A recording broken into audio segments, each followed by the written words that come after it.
बिस्मिल्लाहिर्रहमानिर्रहीम। अस्सलाम वालेकुम। इन्फो टीवी में आपको खुश आमदीद कहते हैं। आज 10 फरवरी 2023 रोज़ रमज़ान मुबारक।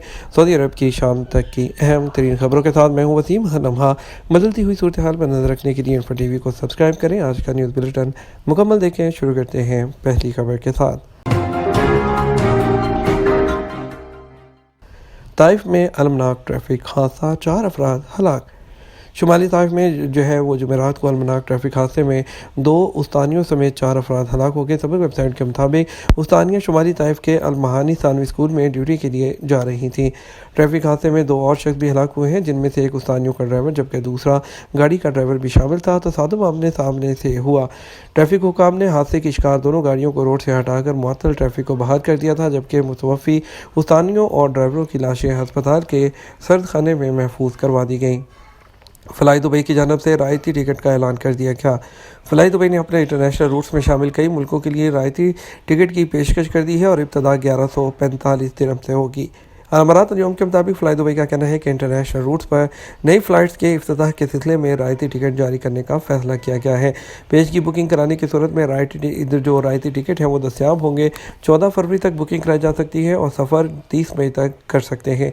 फ़्लाई दुबई ने तवज्जो दिलाई है कि आर्मेनिया के बरेवान शहर के लिए टूरिस्ट क्लास का टिकट वो 1145 दिरहम और बिजनेस क्लास का टिकट 3747 दिरहम से शुरू होगा। जॉर्जिया के शहर तबलीसी के लिए टूरिस्ट क्लास का टिकट 1250 और बिजनेस क्लास का टिकट 6997 दिरहम से शुरू होगा। इसके अलावा बोस्निया के सरायेवो शहर के लिए 2323 दिरहम का टूरिस्ट क्लास और बिजनेस क्लास 10,000 दिरहम से शुरू होगा। इसके अलावा फ़्लाई दुबई ने थाईलैंड, सर्बिया, ऑस्ट्रिया और इटली के शहरों के लिए भी डिस्काउंटेड टिकट्स का ऐलान किया है। तुर्की ज़ल्ज़ला, सऊदी अरब की जानब से रेस्क्यू टीमों और आलात की तरसील। सऊदी अरब ने तुर्की में आने वाले तबाहकुन ज़ल्ज़ले से मुनहदम होने वाली इमारतों के मलबे तले मुमकिन तौर पर ज़िंदा बच जाने वाले लोगों की तलाश में हिस्सा लेने के लिए इमदादी टीमें, आलात और साजो सामान भेजना शुरू कर दिया। अखबारी चैनल के मुताबिक खदम हरमैन शफ़ैन शाह सलमान वली अहद शहज़ादा मोहम्मद बिन सलमान की हदायत पर सऊदी टीम ज़ल्ज़ला ज़दगान की मदद के लिए पहुँच गई है।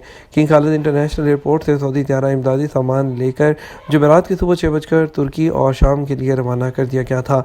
मज़ीद 4 त्यारे इमदादी सामान ले जाने के लिए तैयार हैं। याद रहे कि खादम हरमैन शरफैन और वली अहद किंग सलमान मरकज़ बराए इमदाद और इंसानी खिदमात को हदायत जारी की गई थी कि ज़ल्ज़ला ज़दगान की मदद के लिए फ़ज़ाई पूल कायम किया जाए, अद्वियात, तिब्बी लवाज़मात और आम ज़रूरियात का सामान हंगामी बुनियादों पर भेजा जाए और साहम पोर्टल के ज़रिए ज़ल्ज़ला ज़दगान की मदद की खातिर एहतियात की मुहिम भी चलाई जाए। तबाहकुन ज़ल्ज़ले में सऊदी खातून जिंदा कैसे बच गईं।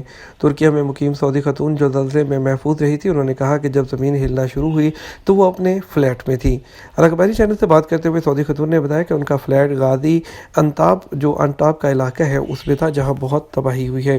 सऊदी खातून का कहना था कि उनके घर वाले और हमसाए ज़ल्ज़ले के झटके महसूस करते ही घरों से निकल गए थे। वो खुद घर से निकल कर अपनी गाड़ी में बैठ गई थी। मुमकिन आफ्टर शॉक्स की इतलात भी थी। सऊदी खातून ने मज़ीद बताया कि वो और उनके जो घर वाले थे मस्जिद में चले गए, वहाँ से फिर गाड़ी में वापस आए और पूरी रात गाड़ी में ही गुजारी। अगले दिन मैं अपनी नंद के घर चली गई। जाने की वजह यह थी कि नंद का घर ज़मीन पर था जबकि हमारा घर चौथी मंजिल पर था। इसी वजह से हम अपने घर नहीं गए क्योंकि वहाँ से ज़ल्ज़ले की सूरत में निकल कर भागना मुश्किल होता। याद रहे कि सऊदी सफारत खाने ने तुर्की के हुकाम को मुतासरा इमारत में सऊदी खातून की मौजूदगी की इतला फराहम की थी और उनसे ताउन की दरख्वास्त की थी। तुर्की और शाम में ज़ल्ज़ले से मरने वालों की तादाद 20,000 से तजावज़ कर चुकी है। सऊदी अरब के मुख्तलिफ इलाकों में बर्फ़बारी और सर्द हवाएँ। मौसमियात के कौमी मरकज़ का कहना है कि सऊदी अरब के मुख्तलिफ इलाकों में मौसम गैर मामूली रहेगा, जबकि बाज़ मकामात पर तेज़ और गर्दालूद हवाएँ चलने का भी इम्कान है। सबक न्यूज़ ने मौसमियात के कौमी मरकज़ के हवाले से रिपोर्ट किया है कि मदीना मुनव्वरा रीजन में आज बरोज़ जुम्मा वो शाम तक तेज़ और गर्दालूद हवाएँ चलने की तवक्को है। किन 2 सूरतों में कफ़ील कारकुन का जिम्मेदार होता है। वज़ारत अफ़रादी क़ुव्वत और समाजी बहबूद आबादी ने कहा कि कानून के मुताबिक कारकुन के सऊदी अरब से निकल जाने या कफ़ालत तब्दील कराने तक पुराना कफ़ील जिम्मेदार होता है। अखबार 24 के मुताबिक वज़ारत अफ़रादी क़ुव्वत और समाजी बहबूद आबादी के ट्विटर पर एक शख्स ने दरियाफ़्त किया कि कारकुन का खरूज नहाई लगाने के बाद भी उसका जिम्मेदार होगा क्या। सवाल के जवाब में वज़ारत अफ़रादी क़ुव्वत का कहना था कि कानून के मुताबिक सऊदी अरब आने वाले गैर मुल्की कारकुन का शुमार उस वक़्त तक कफ़ील के ज़िम्मा होता है जब तक वो सऊदी अरब से न चला जाए या किसी दूसरी जगह कफ़ालत तब्दील نہ کرا لے۔ وزارت کا مزید کہنا تھا کہ قانون محنت کے مطابق غیر ملکی کارکن کے اقامہ کا اجرا، خروج نہائی یا دیگر معاملات اسپانسر کے ذمہ ہوتے ہیں۔ وہ غیر ملکی کارکن جو مستقل طور پر وطن جانا چاہتے ہیں، ان کی سعودی عرب سے روانگی تک اسپانسر کی ذمہ داری ہوتی ہے کہ وہ ان کی روانگی کو عملی طور پر یقینی بنائیں۔ محض فائنل ایگزٹ ویزا ہے وہی جاری کرانا کافی نہیں ہوتا ہے۔ مکہ مکرمہ میں پیغمبر اسلام صلی اللہ علیہ وآلہ وسلم کے زمانے کا بازار دریافت۔ مکہ مکرمہ میں پیغمبر اسلام کے زمانے کا بازار دریافت ہوا جو قبل اسلام اور ابتدائی اسلامی دور میں سوق حبشہ کے نام سے مشہور ایک اہم ترین عرب بازار تھا۔ عرب نیوز کے مطابق ایک سعودی سائنسی ٹیم نے مکہ مکرمہ کے علاقے میں ایک قدیم سوق کی جگہ کا پتہ لگایا ہے جو قبل از اسلام اور ابتدائی اسلامی دور میں ایک اہم ترین عرب بازار کے طور پر کام کرتا تھا۔ سوق حبشہ کے نام سے مشہور یہ site King Abdulaziz Foundation for Research and Archives, وزارت ثقافت اور اس کے ہیریٹیج کمیشن کے تعاون سے دریافت ہوئی ہے۔ بتایا گیا ہے کہ سوق حبشہ ایک قدیم موسمی عرب بازار تھا جو جزیرہ نما عرب کے مغرب میں تہامہ کے علاقے میں سب سے بڑا بازار تھا۔ یہ سوق ہر سال 8 دنوں تک منعقد ہوتا تھا جو اسلامی کیلنڈر میں رجب کی پہلی تاریخ سے شروع ہوتا تھا اور اسلامی سال 197 جو کہ 813 عیسوی تک ہر سال منعقد ہوتا رہا۔ زلزلہ زدگان کے لیے 150 ملین ریال کی احتیاط جمع۔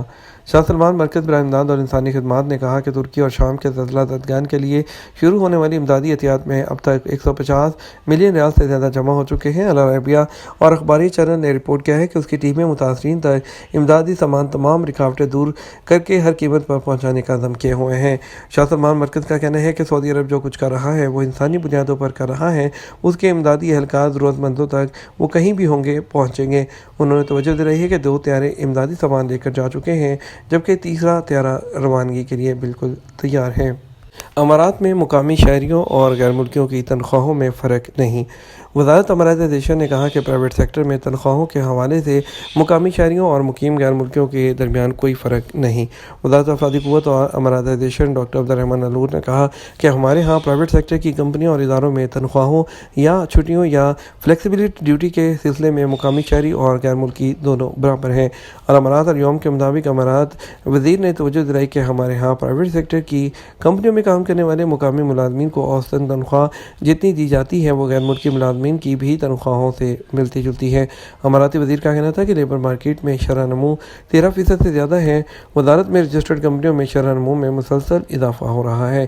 ڈاکٹر عبدالرحمن الور نے کہا کہ ہماری حکومت منسٹرز کونسل سیکریٹریٹ کے ساتھ یکجہتی پیدا کر کے پرائیویٹ سیکٹر میں اماراتائزیشن کا گراف چیک کرتی رہتی ہے۔ امارات، ترکی اور شام کے زلزلے میں ہلاک ہونے والوں کی غائبانہ نماز جنازہ۔ UAE کے صدر شیخ محمد بن زائد ال نہیان نے ملک میں موجود تمام شہریوں اور مقیم غیر ملکیوں سے اپیل کی ہے کہ وہ ترکی اور شام میں زلزلے سے ہلاک ہونے والوں کی غائبانہ نماز جنازہ ادا کریں۔ اماراتی خبررساں ادارے WOM کے مطابق اس سے پہلے امارات کے صدر نے شام اور ترکی کے زلزلہ زدگان کی مدد کے لیے $100 ملین کی امداد کا اعلان کیا تھا، جبکہ امارات سے امدادی ٹیمیں بھی زلزلہ زدگان کی مدد کے لیے ترکی اور شام پہنچی۔ یہ تو ہمارا اب تک کا نیوز بلیٹن ہے۔ مزید اور اہم خبروں کے لیے ہمارا رات 12 بجے کا نیوز بلیٹن دیکھیے گا۔ السلام علیکم۔